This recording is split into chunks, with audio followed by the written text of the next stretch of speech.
So today, we're jumping right into a real historical detective story. We're talking about a single clue, one that was hiding in plain sight for centuries, and it's completely rewriting the history of an entire city. I mean, just think about it for a second. What if the buildings in your own town, the ones you walk past every day, held secrets from a totally different time, a different culture, maybe even a different religion? Well, that's exactly what happened in the ancient city of Homs in Syria. During what was supposed to be just a routine restoration project, a single block of granite, well, it started to speak. It began telling a story that had been silent for almost 2,000 years. Okay, so let's get into it. The story really kicks off right at that moment of discovery. So here's what went down.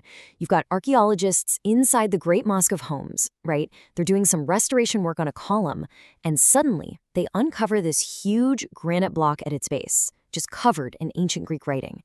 And the really crucial detail here is where they found it.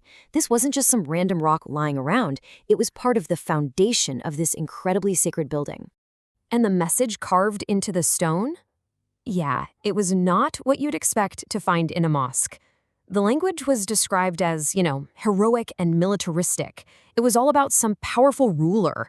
This just didn't fit with the mosque at all. It felt like an echo from a completely different world, a much earlier pagan world, a world of Roman emperors and sun gods. And that echo, it instantly threw fuel on the fire of one of the biggest archaeological debates about the city of Homs. See, for decades, historians and archaeologists have been arguing about the location of a legendary building, the Great Temple of the Sun. This was a huge deal. It was dedicated to a local sun god named Elagabalus, whose high priest, who was also named Elagabalus, actually went on to become a Roman emperor. So this temple was a pretty big deal. So the debate really boiled down to two main theories. Theory one, the temple's foundations were right under the Great Mosque itself. That would mean this one sacred spot had been used continuously for centuries. Theory two, nope, the temple was on the nearby hill, where the city's citadel is now. And suddenly, this one stone, with its very pagan inscription, becomes the star witness in this whole historical case. I mean, as the archaeologist Dr. Mamoun Saleh Abdolkarim said, this find provides absolutely critical new evidence. That inscription strongly suggests that the stone, and by extension the temple it came from, was right here at the site of the mosque. Which brings up a pretty big question, right? How on earth does a piece of a pagan temple end up holding up a mosque? Well, the answer lies in a really fascinating and surprisingly common ancient practice. It's a practice called spolia. That's the fancy technical name for it. But really, it's just recycling the past. It's taking columns, stones, sculptures, whatever, from older buildings and just incorporating them into new ones.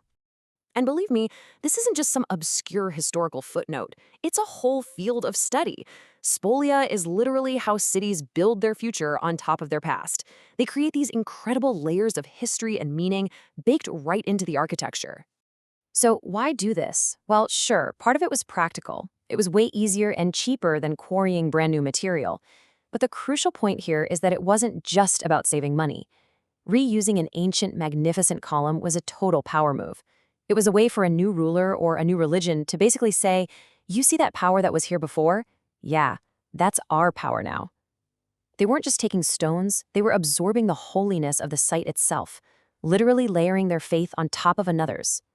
Okay, so let's bring this back to Homs. How does this whole concept of spolia help us understand what's going on there? Well, it shows us a city that isn't about replacements, but about layers. I mean, just look at the history of this one single location.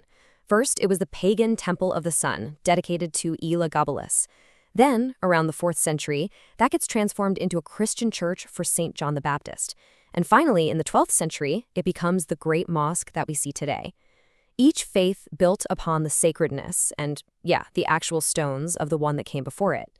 It's such a powerful statement of both continuity and, let's be honest, dominance. Like Dr. Abdolkarim said, this discovery points to what he calls a spatial continuity. It's a great phrase.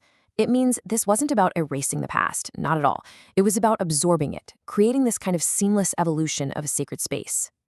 And that single inscription is the perfect example, isn't it? It's like an architectural ghost.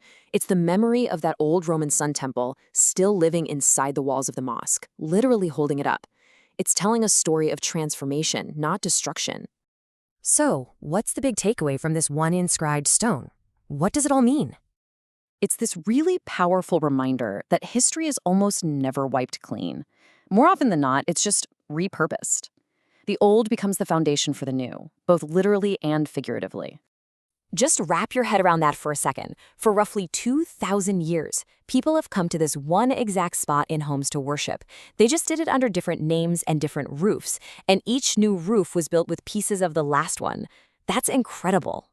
It's such a vivid illustration that the present is, in a very real sense, built on the past. History isn't something distant and dusty in a book.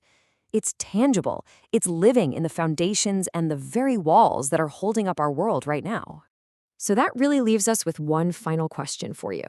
The next time you're walking around your own city, past an old church or a government building, or even an old bridge, maybe take a second to look closer at the stones. Really look. What stories are they telling? What earlier world are they a ghost of?